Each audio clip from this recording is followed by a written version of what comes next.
Su nombre es Nicolás Aranda, es licenciado en Psicología y está hace ya algunos años al frente de lo que es la Dirección de Salud Mental del Ministerio de Salud Pública de la provincia. Bienvenido, ¿cómo estás? Todo bien, todo bien. La verdad que día largo, pero... Día largo, Sí. de un año largo además, Sí, de un año sí, largo. sí. A ver, ¿hay más casos de suicidio o intento de suicidio que antes o por las redes nos enteramos más rápido, digamos? ¿Qué pasa? ¿O realmente vos detectás que hay efectivamente algo está pasando? Yo creo que son dos aristas, si se quiere, un fenómeno, ¿no? Uno, por un lado, el tema de la salud mental en los últimos años, desde la salida de la pandemia, ha tenido mucha relevancia en la agenda pública.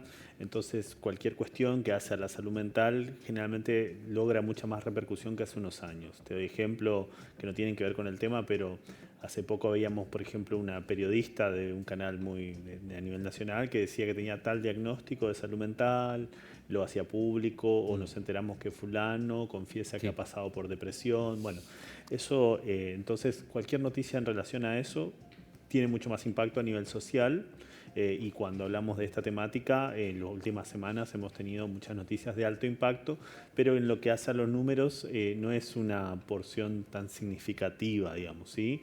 Nosotros venimos con una serie de números que van con un leve aumento en los últimos años, ¿sí? Sobre todo a la salida de la pandemia, pero no es algo exclusivo de Misiones, sino que es una cuestión regional, ¿sí? Desde Latinoamérica entera, te diría. ¿Y hay alguna cuestión estacional? ¿Qué quiero decir con esto? En esta época del año es como que hay una mayor tendencia a que la gente se sienta mal y que... Sí, sí, el fin de año es una época que es difícil, que no es fácil de transitar para alguna gente, y es donde vemos sí, siempre un incremento no solo de estos episodios, sino también de las consultas por la guardia, de las guardias de salud mental que tenemos a través del sistema de salud público, ¿sí? Por distintos motivos. Entonces, esto es uno más de los fenómenos de salud mental que aparecen en esta época del año, por ahí como con un mayor incremento.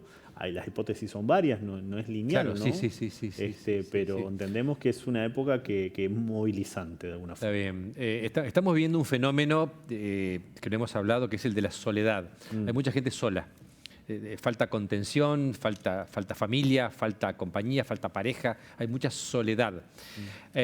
Faltan niños, digamos, a veces. ¿Eso influye también? Sí, sí. La sensación de soledad es una de las cuestiones que se está hablando puntualmente en la población más joven, como que tienen más dificultad. Y te cuento algo así como anecdótico. Por favor. Charlando con gente de la Facultad de Humanidades, por ejemplo, del equipo docente, de los equipos que trabajan ahí, que tienen un programa de salud mental, ellos también, mencionaban, por ejemplo, que algo que aparecía era que desde la salida de la pandemia a los chicos les cuesta más la participación, el encuentro cara a cara, el poder compartir, el armar redes, tener vínculos. Eso se ha dificultado desde la salida de la pandemia con el aumento además de la vida virtual y de la vida digital. Que está muy bien, no vamos a negarla, pero que no va a reemplazar, una cosa no reemplaza a la otra, ¿no? Entonces esa sensación de soledad es algo que está, digamos, en el clima social, y que lo que nosotros planteamos siempre es que un factor protector va a ser la posibilidad justamente de sentir que uno le importa a alguien, ¿sí? Mucho más que quizás un psicofármaco o una sesión de psicoterapia. Que vos sientas que le importás a alguien es algo muy importante. Bien. Vos recién decías, hay como mayor visibilización, es decir, la gente se está animando a hablar de la salud mental y demás. No lo sé, pero lo pregunto. Digo, esto es un dato positivo no solo por la visibilización propiamente dicha, sino porque evidentemente hay como una intención de buscar ayuda. Esto puede animar a las otras personas a que también lo hablen. Bueno, vos recién decías, está bueno que se sientan importantes para alguien, es decir, también puede llegar a impactar en las estadísticas el hecho de que, bueno, cada vez más personas hablen de la importancia de cuidar la salud mental. Sí, yo creo que es algo fundamental el hecho de poder concientizar, y eso lo que ha generado es esto, ¿no? Una mayor demanda y una mayor conciencia de que es un derecho, ¿sí? Así como se habla del derecho a la salud, salud mental es parte de la salud. Entonces es un derecho al que la gente te pide, el adolescente, la población joven sobre todo lo tiene como mucho más presente. Y nosotros, como una provincia con una gran población joven, estamos atentos a eso. Hay gente que pide ayuda. hay gente que de pronto tiene pensamientos suicidas y es capaz de pedir ayuda. Hasta ahí todo bien. ¿Qué pasa con el que no pide ayuda? ¿Puede aparecer, y esta es la pregunta, un padre, una madre, un amigo, un familiar pidiendo ayuda en lugar de esa persona? ¿Se le puede ayudar a alguien que no pide directamente ayuda? Sí, más vale que sí. Sí. Es más, lo hacemos en el día a día. Bien. Lo hacemos en el día a día porque lo que nosotros vemos, más allá de esta cuestión que hablamos de la sensación de soledad y demás, en la realidad somos un pueblo solidario. Entonces, donde vemos que alguien la está pasando mal, surgen los pedidos de ayuda, ¿sí? Y es a veces no solamente un familiar directo, sino que es un vecino, puede ser alguien de la comunidad de fe a la que pertenece esta persona, que agarra y pide ayuda. ¿Y ahí qué se hace? ¿Sí? Lo que se busca es generar un contacto para favorecer, sin ser invasivo, que la persona pueda contar con un espacio. Puede ser un contacto telefónico, decirle, mirá, nos comunicamos, tuvimos un pedido de tal persona, nos gustaría ofrecerte la posibilidad de que puedas tener un tratamiento en cierto espacio, o por lo menos una entrevista, no sabemos si vas a necesitar un tratamiento, pero una entrevista para escucharte porque nos comentaron que te vieron que no andabas muy bien, que andabas como decaído, que estabas un poco triste, que habías pasado un cierto momento difícil recientemente. Entonces, ante eso lo que nosotros decimos, bueno, te ofrecemos la posibilidad de que alguien te escuche, un profesional, y ver cómo acompañarte en eso.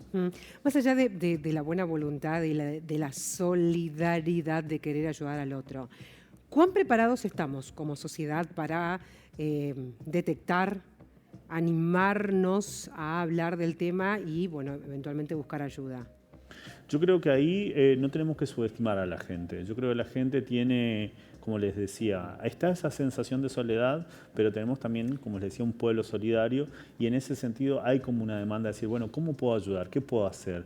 Te lo demandan, digamos, desde las empresas privadas que quieren, digamos, charlas de salud mental, de esta problemática puntual que es la prevención del suicidio, hasta el docente, hasta los chicos que son compañeros, decir, bueno, ¿cómo podemos ayudar? Sí, por ahí lo que hay que trabajar es la otra parte, ¿no? Para la detección somos bastante solidarios y acompañamos. Lo que tenemos que fortalecer es el después, ¿sí? Porque la persona tiene su consulta y demás, pero después sigue viviendo en el mismo lugar, en el mismo barrio. Entonces es importante que la comunidad ahí entienda que es corresponsable, como decimos nosotros. La persona que tiene pensamientos suicidas, Nicolás, ¿necesariamente es una persona depresiva que necesita un psiquiatra? No está necesariamente asociado a un diagnóstico. ¿Sí? Si bien se habla que ciertos diagnósticos obviamente se consideran un factor de riesgo, dentro de esos entra la depresión, pero te voy a dar otro ejemplo. Si alguien atraviesa una circunstancia muy dura a nivel de su vida, puede llegar a pensar en quitarse la vida. Y no está en ese sentido, podríamos decir, enferma o con un diagnóstico puntual, ¿sí? Porque lo que tiene el suicidio es que no es algo del orden de la salud y la enfermedad, sino que es una decisión de cada persona. Entonces lo que nosotros buscamos es prevenir y sabemos que sí, que si hay ciertos diagnósticos hay más posibilidades de que esa persona piense en algo de eso. Y eso, por ejemplo, pasa con una persona que sufre de depresión. Quiero preguntarte cómo trabajan ustedes, porque la verdad que la salud mental es muy importante. Hay una ley, inclusive en la provincia, que crea un programa de salud mental. ¿Qué hacen ustedes por la gente? Bien, básicamente lo que nosotros hacemos es que el sistema de salud pública pueda darle respuesta a la persona que está sufriendo puntualmente, que está con un padecimiento psíquico, es decir, con un sufrimiento a nivel psíquico. ¿Cómo le damos respuesta? Tenemos varias formas, ¿sí? Básicamente con una red a lo largo de toda la provincia en donde tenemos guardias, tenemos la guardia del Hospital Carrillo y el Centro de Adicciones que funciona unificada, es decir, ve las dos presentaciones más complejas en ese sentido y es nuestro lugar de referencia en toda la provincia. Y después tenemos guardias en otros lugares, en El Dorado y en Oberá. Son dos hospitales muy importantes del sistema de salud donde tenemos una guardia, donde una persona si tiene una urgencia puede recibir una atención por parte de un equipo interdisciplinario, recibir su medicación, recibir su seguimiento. Después, ¿qué más hacemos? Una vez hablando de este tema de suicidio, trabajamos con la Comisión de Abordaje Integral del Suicidio. Ingresa un intento por el 911, por la policía, se comunican con nosotros tenemos un equipo de guardia para seguimiento. Es decir, no es una línea la que uno llama, sino que nuestro equipo está recibiendo de parte parte de la policía la información y se pone en contacto con el familiar que se comunicó, con la persona que tuvo el intento, se ve dónde está, en qué hospital se lo va a ver, dónde va a continuar su tratamiento, si tiene o no tiene obra social, si la obra social le puede dar ese tratamiento. Se hace todo ese seguimiento que va más allá de ese episodio, porque entendemos que si alguien tuvo un intento, después hay que estar atentos un buen tiempo para acompañarlo. Voy a hacer una pregunta de la manera más básica y grosera posible, porque creo que hay que hablarlo así. Uno tiene la sensación, corregime si no es así, que hay gente que realmente tiene pensamientos suicidas y está determinada a eso. Hay personas que por ahí buscan pedir ayuda o dar señales para que los ayuden, para que alguien les dé bola, digamos. Y hay personas que buscan llamar la atención, por lo menos en el imaginario popular está eso, busca llamar la atención. ¿Eso existe? ¿Eso es así? Sí, Sí. pero te voy a decir algo sobre el llamado a atención. Es una expresión que se le cargó negativamente, pero yo te llamo a que lo leas como suena, llamado de atención. Claro, ¿Sí? claro. Está llamando a alguien porque no puede lidiar con eso que le está pasando de otra forma. Cuando alguien hace un llamado de atención, como se le suele decir vulgarmente, es decir, alguna conducta de riesgo que no implicó y no tuvo un desenlace fatal, por así decirlo, estamos hablando de alguien que no encontró la forma de poner en palabra quizá lo que le estaba haciendo sufrir, ¿sí? Y entonces actúa, ¿sí? Lo mismo con quien consume. Quien consume actúa en vez de poder poner en palabra lo que le hace sufrir. ¿Sí? Porque a veces no es fácil hablar de las cosas que a uno le están pasando. Sí. Y es muy difícil para nosotros, hablar del tema. O sea, hay gente que dice, pero che, tenés todo para ser feliz. ¿Cómo andás así? Claro, hay gente que dice, el que se suicida es un cobarde. O sea, somos muy livianos a la hora de juzgar cosas que ni siquiera conocemos también, ¿no? Sí, yo ahí invito siempre a escuchar. Claro. Sí, escuchar. Claro. Una de las cosas que recomendamos incluso cuando hacemos prevención es, si sabes de alguien que está pasando esto, no te apresures a darle una respuesta, ¿sí? Poder acompañarlo en ese momento que está pasando mal y que última pueda buscar ayuda profesional. Porque si vos le decís, no, esto te pasa porque, bueno, es una cosa de chicos, por darte un ejemplo con los adolescentes, es una cosa de chicos. Y bueno, pero para la configuración y el momento vital de esa persona es súper importante quizás. Hay un hecho, un episodio que puede llegar a desencadenar una situación así, o es una predisposición propia de la persona? Bueno, lo que nos avala científicamente es decir que es multicausal, multideterminado. Es decir, hay elementos que tienen que ver con la constitución de esa persona, con el recorrido vital que ha tenido esa persona, con las cosas que le tocaron vivir, que no eligió a veces vivir, y después ciertas circunstancias puntuales, ¿sí?